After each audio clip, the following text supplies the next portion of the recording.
Welcome back to Andersen Acres. We're in the kitchen again tonight, and I'm going to make today drop biscuits because two someones had asked me, how do you make drop biscuits? They're really easy. They're even easier than your basic baking powder biscuit. They're just not as pretty. They taste really good. They're really fast because you don't have to mess around with a cutter, but they don't look quite as fancy. However, in a pinch, if you need to get something on the table right now, these only take a couple minutes to mix up, a couple minutes to get on the pan, and about 8 to 10 minutes to bake. So these are fantastic and they taste great too. So what you want to do is start by preheating your oven to 450 degrees. I know that sounds high, but just like with baking powder biscuits, you need that high heat to get a proper bake. You want to put half a cup of fat into your bowl. You can use shortening, margarine, butter, it doesn't matter, as long as you have a fat. So kind of give that a rake with a fork or a pastry cutter. Again, I used my pastry cutter to make pie the other night, so it's in the dishwasher, because I never have my pastry cutter when I need it. So to your fat, that's half a cup of butter, margarine, shortening, doesn't matter. Add 2 cups of just regular flour and kind of give that a rake to kind of make crumbly. Kind of break that up. There we go. Just break that butter up.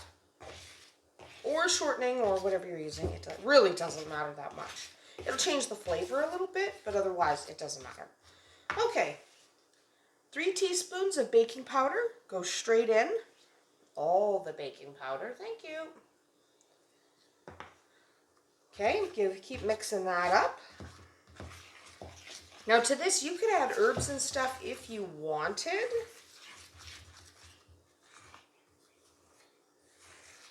But I'm not going to. I'm just making basic ones. Half a teaspoon of salt. Just any salt you've got. Sea salt or kosher, Himalayan, doesn't matter. Table salt, really doesn't matter. This one's a sea salt because that's what I grabbed. It really doesn't matter in most of these recipes. It's what you like the flavor of and what do you have on hand. Okay, now our final ingredient is milk. Just like in the baking powder biscuits. However, we're adding 1 1/4 cups. This is going to give us a fairly wet dough. Okay, so 1 1/4 cup of milk. Keeping an eye on what Tequila's doing. She's being weird. Right, Tequila? You're being weird. And there goes Magic. Also being weird. So what you want to do is get this all mixed up. Get all of those dry ingredients wet. So you don't want to leave it like this. It's not good enough. You get all those dry ingredients into there so that you have a proper consistency. Make sure your oven is fully preheated to 450 degrees Fahrenheit. Do not stick it in before that preheating has happened.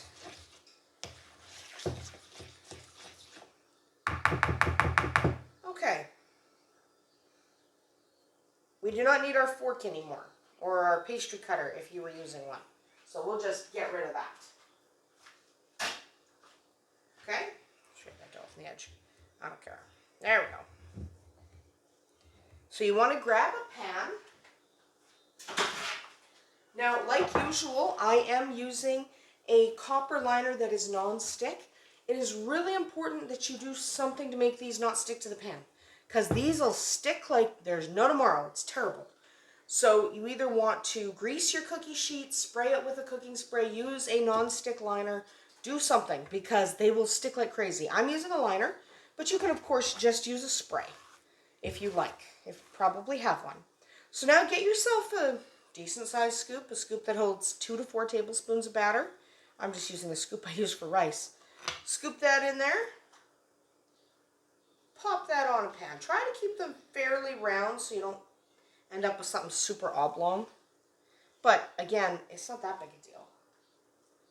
There we go.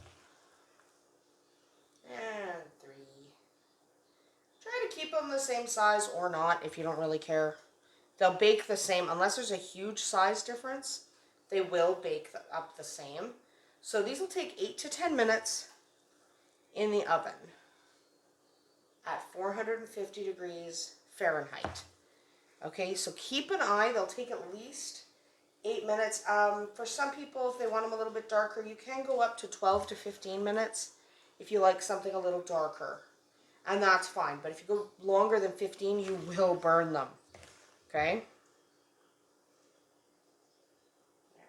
And so you can get up to a dozen biscuits if you go a little smaller than I did, but I didn't want to go smaller.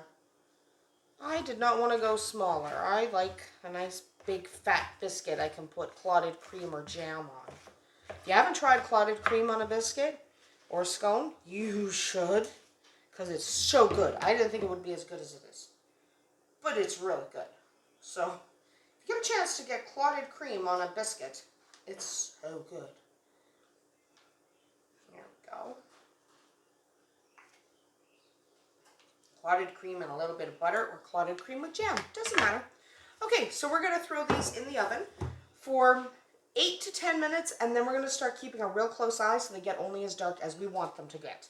So we'll come back in a few minutes, and we'll take a look at the finished product. Alright, so I left my biscuits in the oven for 10 minutes because my older son likes a slightly darker biscuit, but you can go up to 15 depending on what you like.